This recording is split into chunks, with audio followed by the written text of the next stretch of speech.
शेतकरी मित्रांनो नमस्कार. आपल्या सर्वांचं पुन्हा एकदा सहर्ष स्वागत आहे कृषी डॉक्टर या मराठीमधून शेती निगडीत माहिती देणाऱ्या युट्यूब चॅनलमध्ये. तुम्हाला तर कळलंच असेल, आजचा व्हिडिओ खास करून आपण ऊस पिकावरती बनवत आहोत आणि या व्हिडिओमध्ये मी तुम्हाला सांगणार आहे की ऊस पिकामध्ये जर हराळी तण असेल तर त्याला आपण कशा प्रकारे कंट्रोल करू शकतो. जर तुमच्याकडे ऊस असेल त्याच्यामध्ये हराळी तणाचा प्रॉब्लेम असेल तर नक्कीच हा व्हिडिओ तुम्ही पूर्ण पाहायला हवा आणि व्हिडिओच्या शेवटी जर तुम्हाला ही माहिती आवडली तरच हा व्हिडिओ तुमच्या इतर शेतकऱ्यांबरोबर शेअर करा. चला तर तुमचा वेळ न घालवता आजच्या व्हिडिओला सुरुवात करूया. पुढे जाण्या अगोदर नेहमीप्रमाणे एक छोटीशी सूचना. आपल्याकडे वेगवेगळ्या पिकांचे शेड्यूल आहेत जे खरेदीनंतर तुम्हाला पीडीएफ स्वरूपामध्ये तुमच्या व्हॉट्सअप नंबरवरती पाठवण्यात येतात. याच्यामध्ये आपल्याकडे सोयाबीन, गहू, हरभरा, कांदा, कोथिंबीर, खरबूज, कलिंगड आणि ऊस पिकाचं शेड्यूल आहे. तुम्हाला जर ऊसाचं शेड्यूल हवं असेल तर नक्कीच या सर्व शेड्यूलच्या लिंक्स मी डिस्क्रिप्शन बॉक्समध्ये दिलेल्या आहेत. तिथून तुम्ही ऑनलाईन पेमेंट करून हे शेड्यूल तुमच्या व्हॉट्सअप नंबरवरती पीडीएफ स्वरूपामध्ये खरेदी करू शकता. शेड्यूल निगडीत किंवा ऊस पिकाबद्दल काहीही अडचण असल्यास स्क्रीनवरती दिलेल्या व्हॉट्सअप नंबरवरती आम्हाला लगेच मेसेज करा. सूचना समाप्त झालेली आहे. पुढे जाऊया आणि आपल्या मुख्य विषयावरती वळूया. ऊस पिकामध्ये हराळी तणाचा प्रॉब्लेम. बघा, हराळी तणाचे स्वरूप आणि प्रादुर्भाव जर तुम्ही पाहिला तर हराळी हे एक बहुवार्षिक तण आहे. बहुवार्षिक म्हणजे काय, की वर्षानुवर्ष तसंच तुमच्या शेतामध्ये त्याची सायकल तयार होत राहते. म्हणजे वर्षानुवर्ष तुम्ही जर ठोस बंदोबस्त त्याचा केला नाही तर पुढची बरीच वर्ष तुम्हाला ते तण त्या ठिकाणी प्रॉब्लेमॅटिक असू शकतो. म्हणून एकदाच एकात्मिक पद्धतीने ठोस उपाय करणं खूप गरजेचं आहे.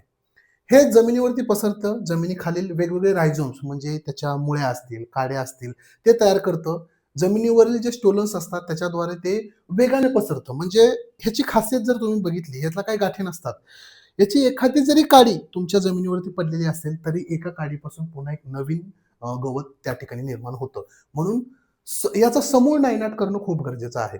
जमिनीची मशागत करताना हराळीच्या काड्यांचे तुकडे झाल्यास प्रत्येक तुकड्यापासून एक नवीन रोप तयार होते. वाऱ्यामुळे किंवा पाण्यामुळे बिया पसरतात. बियांपासून देखील याचा प्रसार होतो. एका शेतात शिरकाव झाला की हे तण जाळे तयार करते, जे काढणे कठीण होते. मी का आवर्जून सांगितलेलं आहे तुम्हाला हे, कारण तुम्हाला लक्षात यावं की हराळी किती प्रॉब्लेमॅटिक आहे आणि तिला आपल्याला कशाप्रकारे कंट्रोल करायचं आहे. बघा, ऊसाचं काय नुकसान होतं? आता बऱ्याच शेतकऱ्यांना माहित आहे, की तण जर शेतामध्ये जास्त झालं तर आपलं काय नुकसान होईल. तरी देखील एक उजळणी करूया.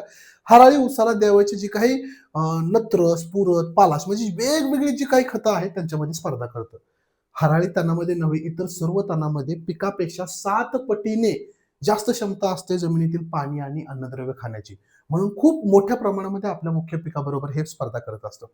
सुरुवातीच्या काळामध्ये ऊसाची वाढ तुम्हाला बऱ्यापैकी थांबलेली दिसून येईल जर हराळी तणाचा प्रॉब्लेम जास्त असेल. यामुळे ऊसाची जाडी आणि कांड्याची संख्या कमी होऊ शकते. योग्य नियंत्रण न केल्यास लक्ष देऊन बघा, ऊसाचं जवळपास 25 ते 50% पर्यंतचं नुकसान होऊ शकतं. हे मी माझ्या स्वतःचे आकडे देत नाहीत, ह्याच्यावरती रिसर्च झालेला आहे. हराळीमुळे शेतात ओलावा राहतो, जो अनेक किडींना पोषक ठरतो. अ, मित्रांनो, म्हणजे हराळी एक वेगवेगळ्या रस शोषक किडींसाठी किंवा बुरशींसाठी एक होस्ट प्लांट देखील असू शकतो. म्हणजे रस शोषक किडी ज्या सर्वाइव्ह होतात म्हणजे वाढतात, त्या पहिल्या गवतावरतीच वाढतात आणि मग आपल्या मुख्य पिकावरती येतात. ठीक आहे, नुकसान बघितलेलं आहे. पटकन आता एकात्मिक उपाययोजना. मी माहित आहे तुम्हाला इंटरेस्ट आहे एखादं मी तणनाशक पटकन सांगावं, परंतु फक्त तणनाशकाचा वापर हा हराळी तणासाठी किंवा कुठल्याही पिकामध्ये कुठल्या तणासाठी ठोस उपाय नसतो. म्हणून एकात्मिक पद्धतीने उपाययोजना करा. उन्हाळ्यात खोल नांगरट करून हराळीच्या मुळ्या, काड्या उन्हात चांगल्या तापू द्यायच्या आहेत. म्हणजे त्या डॉर्मंट कंडिशन जातात किंवा नष्ट होतात. नांगरटीनंतर हराळीच्या ज्या काही काड्या आहेत, शक्य झाल्यास मोठे-मोठे जे गुच्छ असतात, ते हाताने आपल्याला वेचून घ्यायचे आहेत. शेताबाहेर नेऊन वाळवून जाळून टाकायचे आहेत.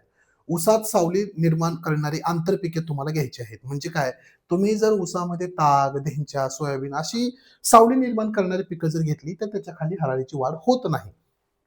ऊसानंतर सलग काही काळ द्विदल पिके जर तुम्ही घेतली, तरी देखील एक खूप मोठ्या प्रमाणामध्ये नाही, परंतु एक छोटासा हातभार लागतो हे तण कंट्रोल करण्यामध्ये. कारण हे बहुवार्षिक तण आहे मित्रांनो. पेरेनियल एक वीड आहे. त्याच्यामुळे आपल्याला एकात्मिक आणि लाँग टर्मच्या उपाययोजना करणं खूप गरजेचं आहे.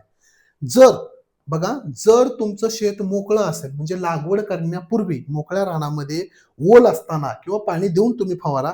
प्रति लिटर पाण्याला तुम्हाला 10 ते 15 मिली ग्लायफॉसेट म्हणजे काय राउंडअप हे घ्यायचं आहे. त्याच्यामध्ये थोडासा म्हणजे चिमटभर आपल्याला काय करायचं आहे, अमोनियम सल्फेट टाकायचं आहे आणि आपल्या प्लॉटवरती त्याची फवारणी करायची आहे. बघा 1 लिटर पाण्याला 10 ते 15 मिली 15 मिली ग्लायफोसेट घ्या म्हणजे राऊंडअप घ्या, चिमटभर अमोनियम सल्फेट टाका आणि प्लॉटमध्ये पीक नसताना जमिनीत ओल असताना ह्याची फवारणी करा.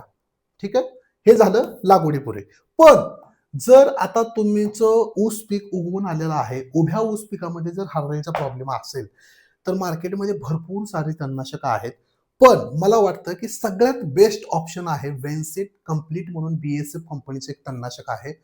1200 मिली म्हणजे 1.2 लिटर प्रति एकर याची वापराची मात्रा आहे.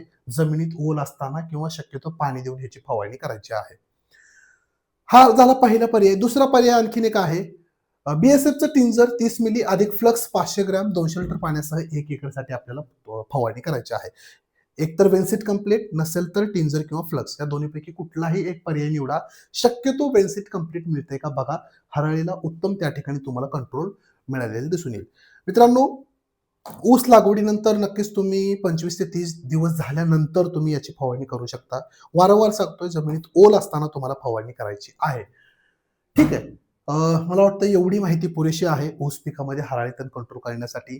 तुम्हाला काय वाटतं? मी सांगितलेली 2 तणनाशक बेस्ट आहेत का याच्यापेक्षा आणखीन कुठलं तणनाशक चांगलं आहे, ज्याचा आपण याच्यामध्ये समावेश करू शकतो? तुमच्या प्रतिक्रिया कमेंट्स बॉक्समध्ये नक्की सुचवा. जाता विनंती, ऊसाचं शेड्यूल घेतलं नसेल तर नक्की शेड्यूल घ्या. भेटूया एका नवीन व्हिडिओमध्ये. तुर्तास धन्यवाद.